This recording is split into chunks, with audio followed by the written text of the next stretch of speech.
नमस्कार दोस्तों, आज फिर आपका स्वागत है क्राउन इमिग्रेशन के यूट्यूब चैनल पर। तो आज की भी सक्सेस स्टोरी है। कंट्री का नाम है फिनलैंड का। ये स्टूडेंट का रेजिडेंसी परमिट आया है। ये अभी परमिट दिखाएंगे ये बच्चे का। और ये परमिट भी आई थिंक कितने साल का है? 3 साल का परमिट आया है, ए टाइप रेजिडेंसी का। और प्रोफाइल के बारे में डिस्कस करेंगे। बच्चे ने 12 63% मेडिकल स्ट्रीम का स्टूडेंट है और आइल्स में 6.5 है।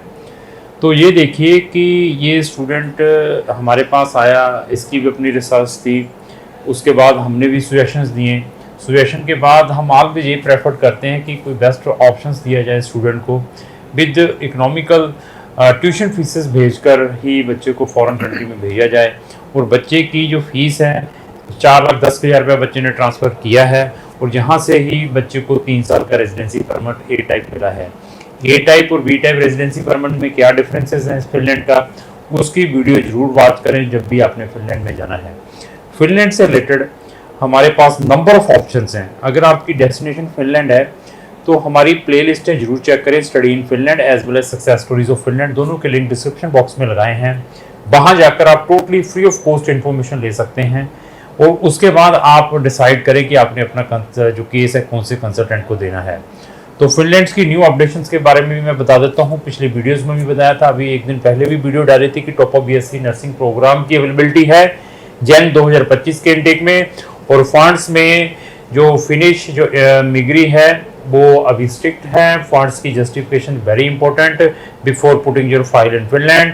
और फिनलैंड ने कुछ वीज़ा अपॉइंटमेंट के ऊपर न्यू अपडेशंस दी थी, उसको भी मैंने पिछली वीडियोस में टच किया है कि स्पाउस को अभी सेपरेट अपॉइंटमेंट लेनी पड़ेगी। आगे एड ऑन हो जाता था स्टूडेंट की ही अपॉइंटमेंट के अंदर, तो अभी स्पाउस को न्यू सिस्टम से अपॉइंटमेंट लेनी पड़ेगी।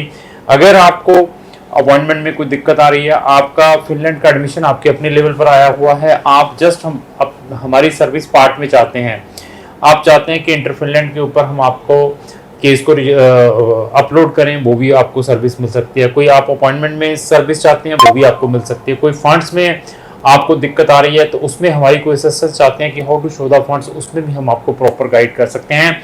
इंटर फिनलैंड ने आपसे एडिशनल डॉक्यूमेंट की रिक्वायरमेंट की है, तो आप उसकी प्रॉपर जस्टिफिकेशंस देना चाहते हैं, प्रॉपर रिप्लाई बनाना चाहते हैं, कौन से ऐसे डॉक्यूमेंट्री एविडेंसेस साथ में जेन्युइन लगाएं जिसमें आपको वहां पर पॉजिटिव रिप्लाई है, उसमें कोई आप असिस्टेंस चाहते हैं, वो भी आपको हम असिस्टेंस दे सकते हैं। इवन आपकी फिनलैंड के अंदर इंटरव्यू है, इंटरव्यू में जाने से पहले क्या टिप्स लेकर जाने हैं। और फिनलैंड जो एम्बेसी है इंडिया के अंदर है, वो आजकल बच्चों से किस टाइप के क्वेश्चंस पूछती हैं, उसमें भी हम आपको गाइड कर सकते हैं। आपका फिनलैंड का एडमिशन नहीं आ पा रहा है, either bachelor master PhD whatsoever program में है, प्रोफाइल शेयर करें। प्रोफाइल चेक करने के बाद हम आपको सजेस्ट कर सकते हैं कि आपके एडमिशन में कहां पर आने के चांसेस हैं। फिनलैंड में डिफरेंट टाइप के स्कॉलरशिप कैसे अवेल कर सकते हैं, फिनलैंड में फ्री टीचर ट्रेनिंग कैसे ले सकते हैं, फिनलैंड में vocational training free of cost कैसे ले सकते हैं, पेड वोकेशनल प्रोग्राम्स कौन से हैं, पीजी में जाना चाहिए या टेलर मेड प्रोग्राम में जाना चाहिए या नहीं जाना चाहिए, उनके क्या ड्रॉबैक्स हैं। ऐसी बहुत सारी मटेरियल आपको हमारे चैनल के ऊपर मिल सकता है।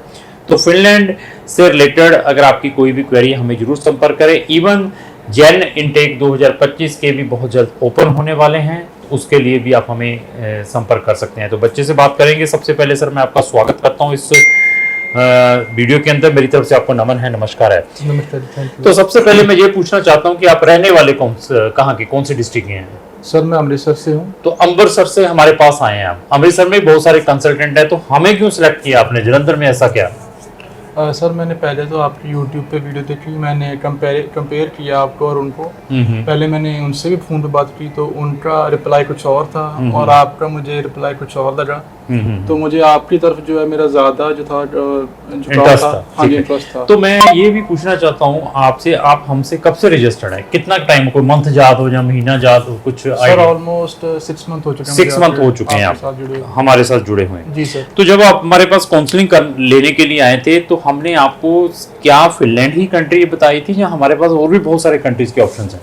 सर पहले आपने मेरी प्रोफाइल देखी, फिर मेरी प्रोफाइल के अकॉर्डिंग आपने बताया कि फिनलैंड ही आपको जो है बेस्ट रहेगा। क्योंकि पहले मैं लातविया के लिए भी सोच रहा था, लेकिन मैंने जब से आपकी जब प्रोफाइल आपने मुझे बताई कि आपका फिनलैंड अच्छा रहेगा, फिर मैंने फिनलैंड की तरफ जो मूव किया, फिर आपने फिनलैंड का ही जो मुझे तो मैं फिनलैंड का क्या आपको पहले भी मालूम था या हमारे पास आने के बाद आपको पता चला कि फिनलैंड भी कोई कंट्री है? सर मैंने थोड़ा बहुत तो रिसर्च किया था पहले भी फिनलैंड का, मैंने यूट्यूब पे भी एक दो बार देखा था, और कुछ मेरे दोस्त थे उन्होंने मुझे बताया था कि फिनलैंड भी ऐसी कंट्री बहुत अच्छी है, जीडीपी अच्छी है उनकी भी, और स्टूडेंट के लिए बहुत अच्छे रूल्स रेगुलेशंस हैं उनके भी। तो आपने अपने लेवल पर फिनलैंड की सिचुएशंस के बारे में देखा, वहाँ कर जॉब्स की अवेलेबिलिटी है कितना टफ है, लाइफ फॉरेन स्टूडेंट्स के लिए कैसी है, आइदर फिनलैंड और अदर कंट्रीज की सिचुएशंस के बारे में आपको मालूम है? यस सर, मैंने की हुई थी पहले से थोड़ी बहुत, और मैंने जॉब्स के लिए भी वहाँ पर देखा था क्या वहाँ पर अपॉर्चुनिटी क्या है बच्चों के लिए जो नहीं जाते हैं ना, और 2-3 चीज़ें ऐसे मैंने और देखी थी, हाउसेस वगैरह अकोमोडेशन देखी थी कितनी रीजनेबल है या कितनी नहीं।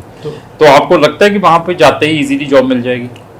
सर इजीली जॉब तो आप कहीं चले जाओ वहीं भी नहीं मिलती, लेकिन ये तो आदमी के ऊपर डिपेंड है, वो कितना जो है और कितना वो डेडिकेट होता है अपने काम के लिए, कितना वो मतलब अपना जो मेहनत करता है अपने काम के लिए। तो ऐसा है कि मैं फिर इस वीडियो में भी, पहली वीडियोस में भी मैं बताया हूँ, ये चीज़ जरूर रिपीट करता हूँ, फॉरेन का कंसेप्ट है तो अगर पेरेंट्स बच्चे को 1 से 1.5 साल तक सपोर्ट करें तभी फॉरेन कंट्रीज में भेजें। ये फिनलैंड की सिचुएशन ही नहीं बता रहा हूँ, चाहे कनाडा में चले जाएं, कनाडा तो बहुत ही सियाना है, वो खाने के पैसे भी 1 साल के मंगा रहा है, ट्यूशन फीसिस भी 1 साल के मंगा रहा है, उसको मालूम है ना कि आते तो कुछ है नहीं हमारे पास, तो 1 साल के बाद बच्चे को कुछ ना कुछ पता चलेगा। ऐसे ही ये कंट्री है, और बच्चों को गलत काउंसलिंग देकर भी कंसल्टेंट भेज देते हैं कि आप जाते ही पार्ट टाइम में 50,000 रुपये, लाख रुपया कमाना स्टार्ट कर देंगे। ऐसा इम्पॉसिबल है, 1-2 महीने तो उसको कुछ समझ नहीं लग पाएगी, चाहे ये स्टूडेंट है चाहे कोई भी है। आने वाले टाइम में अगर हम अपना टाइम स्पेंड करते हैं, टाइम को सेक्रीफाइस करते हैं और अपने एफर्ट्स करते हैं, then definitely you can success हो सकते हो किसी भी कंट्री में। तो अभी आते हैं ट्यूशन फीसिस के ऊपर। आपने ये फिनलैंड की रेजिडेंसी परमिट कितने साल की है ये? सर ये 3 साल की। तो आपने कितनी ट्यूशन फीस भेजी थी? सर मैंने 6 मंथ की ट्यूशन फीस भेजी थी। कितनी भेजी? 4,10,000 रुपये। देखो 4,10,000 रुपये की फीस भेजकर बच्चे को 3 साल का रेजिडेंसी परमिट मिला है। अभी जाने के बाद वहाँ फीसें देगा, और मैं इसको मोटिवेट भी कर सकता था साल की फीस भेजो, नो, बट हम ऑलवेज ये कोशिश करते हैं कि मिनिमम से मिनिमम बच्चा जो उनका रिक्वायरमेंट है वो देकर जाए। वहाँ जाने के बाद सिचुएशंस देखे क्या है, कल यूनिवर्सिटी चेंज करनी है, कल दिल नहीं लगता है, कल कहीं और ट्रांसफ़र लेनी है, तो आपके लाखों रुपए बच सकते हैं। ये सारी चीज़ें बच्चे को हम गाइड करते हैं। अभी आते हैं बायोमेट्रिक के ऊपर। तो आपको कोई डेट याद है कि आपने बायोमेट्रिक कौन सी डेट को दिए थे? होंगे कुछ आइडिया? सर 29 में। तो आपकी अप्रूवल कितने दिन के बाद आई? 29 के बाद? सर 29 के बाद मेरी अप्रूवल 10th और 11th को आ चुकी थी। 10th और 11th को आई जी। क्या आपसे फिनलैंड गवर्नमेंट ने कोई एडिशनल डॉक्यूमेंटों की रिक्वायरमेंट की थी?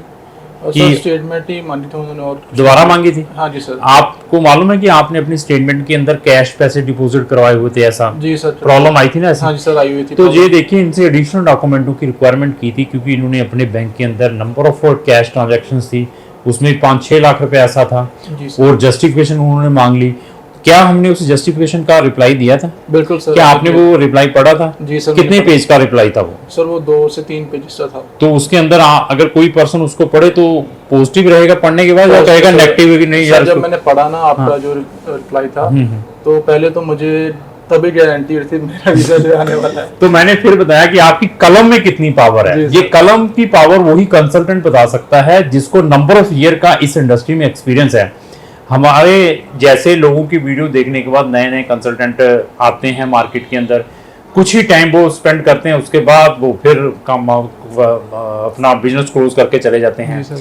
नए कंसल्टेंटों को अवॉइड करें। अगर आपने मतलब नए कंसल्टेंट मीन्स है कि अनएक्सपीरियंस कंसल्टेंटों को, जिनको एबीसी का मालूम नहीं, क्योंकि आपने लाखों रुपए की इन्वेस्टमेंट करनी है, आपने 4-4, 5-5, 10-10 लाख रुपए की फीस भेजनी है, तो एटलीस्ट उस कंसल्टेंट की क्रेडेंशियल चेक करें, उसका ऑफिस कब से बना हुआ है, उसकी कोई वेबसाइट है, उसको कोई नॉलेज है किसी और कंट्री के बारे में, जस्ट वो मोटिवेशंस की वीडियो डालता है। इन चीज़ों को जरूर अवेयर करना है। मैंने फिर बताया कि हमें ज़्यादा टेंशन हो जाती है जब किसी भी स्टूडेंट से कोई भी एडिशनल डॉक्यूमेंटों की रिक्वायरमेंट करते हैं, और हमारी जो कंप्लीट टीम है, चाहे मैं हूँ, we are taking the pain लेकर काम करते हैं, हवा में नहीं है कि आ गया छोड़ो स्टूडेंट्स के ऊपर। अभी आते हैं सर्विसेज के ऊपर।